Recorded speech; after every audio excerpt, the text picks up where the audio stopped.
Akashvani Imphal Kshetrimayum Chitrabhanu na pau pazari.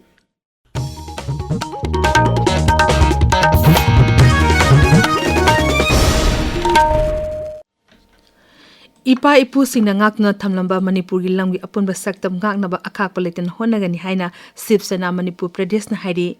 Imphal langasi Bala Saheb Thakre Vavanda Dal asida naungna miyoi kya Europe gamadilene na pangtopa thoram amada wa ngangbada dol ge President M Tombi na hai Griha Mantraloy na National Highway da ayat apan leitena satok sasin yari haina lokthokrabasu amadi Pradhan Mantri na Rajya asida laklamlabasu akakna bakanglu amagi miyoi singdi hojiksu highway asida chatpa yadri.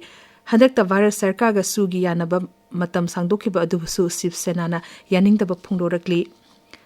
Manipur Fire Service na sinuna hospital amasung nursing home singi oiba nomagi oiba taruk suba fire and life safety training ama housing fire service headquarters Imphal da hokre technical session da akhang gyana fire safety gi maram da wangangli. Manipur da dharma gi chanabi amasung harauk te ambagalona na panthobi ira thoni amasung Durga Puja pangthoknari. Durga Astami da lakpada Manipur gi Rajyapal Ajay Kumar Valana rajya sigi miyam da yafa paujal piri. Mangna hai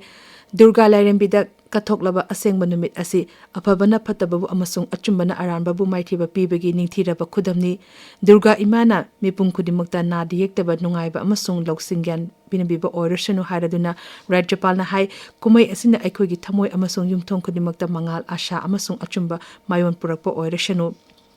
Lamyan ba hizam irabu ki mapuk kumun na lakpada Manipur Vidhan Sabha gi Adaksa Thokchom Setrabeta Singna Luchingba asigi mafamda Sardanjali katli paujel amada mahangna lamyanba asibu achumba thongmanaba amasung Manipur bu chakhotnabagi damakta kathokiba midyan sanba luchingba social reformer kabi amasung dramatist ni haina singthaki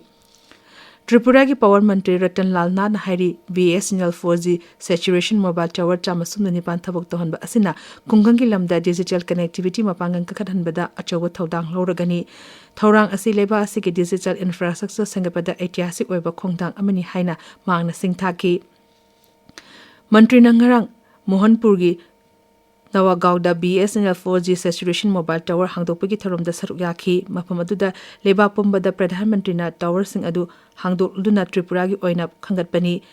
Khongzel yangba internet ki maru ebadu paladuna Mantri na hai sarkar na 4G network hogdokle amasung atuba matamda 5G service hapchinaba sem sari Kendri Hoxel amasung yaifa Imphal Mantri JP Nada na hari swasta nari safa Paribar campaign ki makhada hojik phawda lebak sin batungbada health camp lak mapan hena pangthokre New Delhi dangasi hakchel gi mifam amada wangang bada Sri Nada na hai hojik phawda mi koti ahum lak humpu hena screening tokre masing asi October ani phawda di koti mari hengani haina panari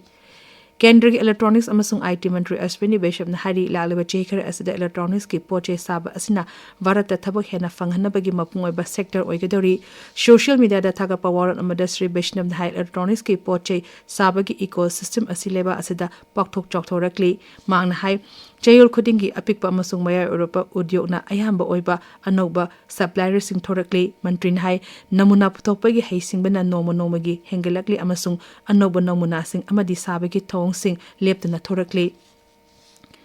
Kendra ki saltu mantri Nirmala Sitaram amasung information amasung broadcasting ki Rajya Mantri Dr. L Murugan ngasi ayu converter da thungkhrei makhoi anina Karurgi miyam nesinabada lekhidraba miyoi singi imung manungsung amasung tongan ba hospital da lakanarbe singa unaki thogdo atuda sikiba masing ngasi nipumato shure mi marfu hena lakanari Rail Mantri Ashwini Vaishnav amasung Bihar gi Upamukhyamantri Mantri Samrat Chaudhary na ngasi Amrit Bharat Express rail gari ahum yauna rail gari tare Bihar gi miyam da kathokre thorum aduda rail mantri na New Delhi gi Degi video conferencing kuthangda yaukhi aduga Upamukhyamantri Mantri Chaudhary na rail gari sing adu Patna junction degi lamthaki thorum aduda marueba sahar singa samnhangadaba anoba passenger rail gari marishu lamthaki ngasi asi World Heart Day ni thamoiga mari leinaba laina sing madu thingba amasung Masina Malemda piriba chetingi matangda miyambu bhab tahanaba chehi khudingi September 18 da numit asi pangthokpani social media da thaga pawarul amada kendra gi Hakshel Mantri JP Nada na hai numit asina thamoiga mari lena ba Haksel gi maru ebedu takli amasung asigumba anaba sing ngakthoknaba tangai fadaba thorang sing lakhotpadu puning thogatli लेबाक की मनु अमसुंग लेबाक की मपान की security की सिंगनरप सिंग थेंगनब ngamnaba hauji hojimak sem sadna leibigi tangai fedaba lei haina ngakshal mantri Rajnath Singh na hari New Delhi dangasi mahangna Indian Coast Guard Commanders Conference ta wa ngakhi paulu zari